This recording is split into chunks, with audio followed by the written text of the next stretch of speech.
Perkenalkan, nama saya Egy Nobrian Sinuhaji dari kelas Ilmu Komunikasi 2. NPM saya 9882405121311001. Di sini saya akan menjelaskan mengenai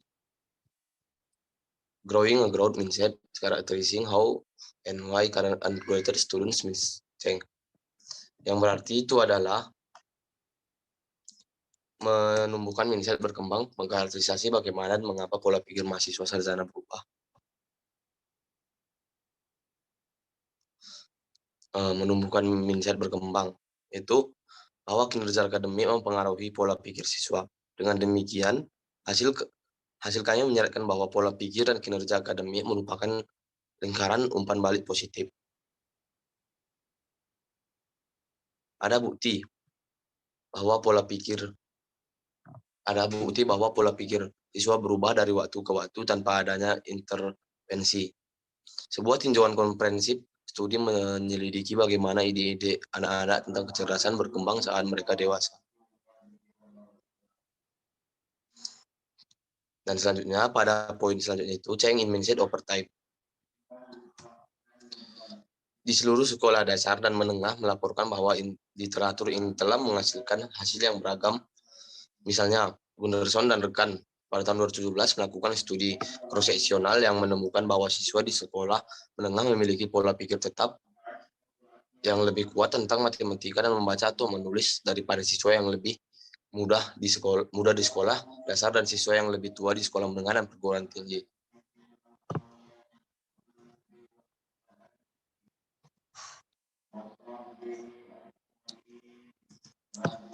Di sini ada cara-cara menumbuhkan mindset.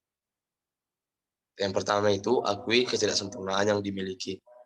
Di sini kita harus mengakui ketidaksempurnaan yang kita dimiliki, seperti kekurangan kita, seperti ya pada dasarnya kita tidak terlalu bisa membagi atau mengkali, kita harus mengakui itu, mungkin kita harus meminta pertolongan kepada teman kita yang lain.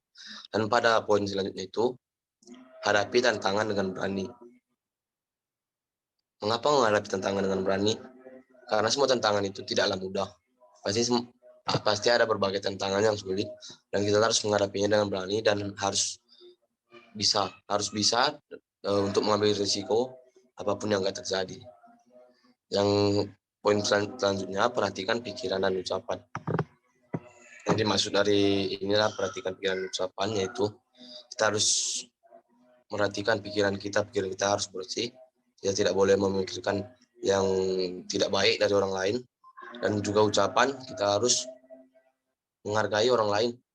Misalnya, kalau kita mengucapkan tidak baik atau menyinggung, sebenarnya tidak usah dibicarakan kepada orang lain karena itu dapat menyinggung hati atau perasaan mereka. Selanjutnya, berhenti mencari persetujuan orang lain. Yang dimaksud itu yaitu jangan kita bergantung terus kepada orang lain atas semua yang kita lakukan. Misalnya, kita membuat sebuah tugas. Kita menanyakan, apakah ini betul? Apakah ini betul? Selanjutnya, itu tidak akan bisa menjadi untuk penumbuhan mindset. Sebaiknya kita harus bercara lebih baik sendiri daripada mencari persetujuan orang lain. Yang selanjutnya, perkuat kelebihan, perbaiki kelemahan. Ini maksud itu, perkuat kelebihan, ya betul sekali, perkuat kelebihan, satu kelebihan seperti kebaikan, bakat, kita harus memperkuat itu agar kita dapat selalu memiliki kelebihan yang baik dan akurat, yang itu perbaiki kelemahan. Kita harus memperbaiki kelemahan kita. Seperti halnya tadi kita tidak dapat membagi kali-kali, bagi-bagi. Kita harus belajar agar kita tahu akan hal yang akan harus kita hadapi di depannya. Terima kritikan dengan terbuka. Itu terima kritikan dan dengan terbuka itu kita harus menerima kritikan orang lain karena kita tidak akan selalu benar. Dan jangan kalau kita dikritik itu kita tidak terima, itu adalah hal yang tidak baik. Selanjutnya, hargai proses. Hargai proses, maksudnya itu kita harus menghargai proses apapun yang dilakukan, baik diri kita sendiri maupun orang lain yang lakukan, agar semua berjalan lebih baik ke depannya.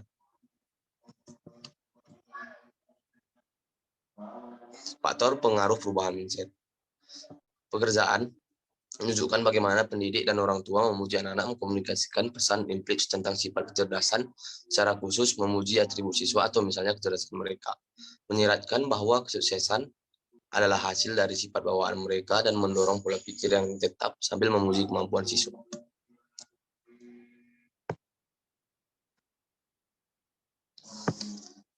Ada beberapa faktor yang mempengaruhi pola pikir seseorang. Yang pertama itu lingkungan keluarga. Mengapa lingkungan keluarga? Karena kita lahir ke dunia ini, yang pertama kita kenal adalah lingkungan keluarga kita. Jadi faktor ini sangat mempengaruhi untuk pola pikir kita. Yang kedua, pergaulan dengan masyarakat. Itu pergaulan dengan teman ataupun saudara di lingkungan masyarakat itu kan mempengaruhi pola pikir, cara bicara, dan banyak lagi yang akan dipengaruhi dan kita akan mengikut pergaulan dengan masyarakat. Yang kedua itu pendidikan, ya khususnya di sekolah, baik sekolah dasar, sekolah menengah, dan bahkan ke perguruan tinggi. Dan selanjutnya itu sistem kepercayaan atau keyakinan. Itu yang kita anut dari kepercayaan kita, agama kita sendiri yang dan diajarkan, mungkin kita akan melakukannya dengan baik.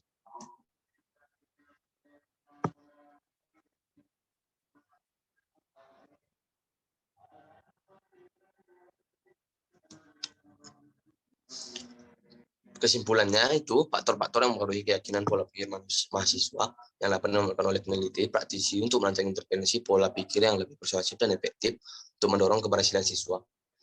Baik, sekian, terima kasih.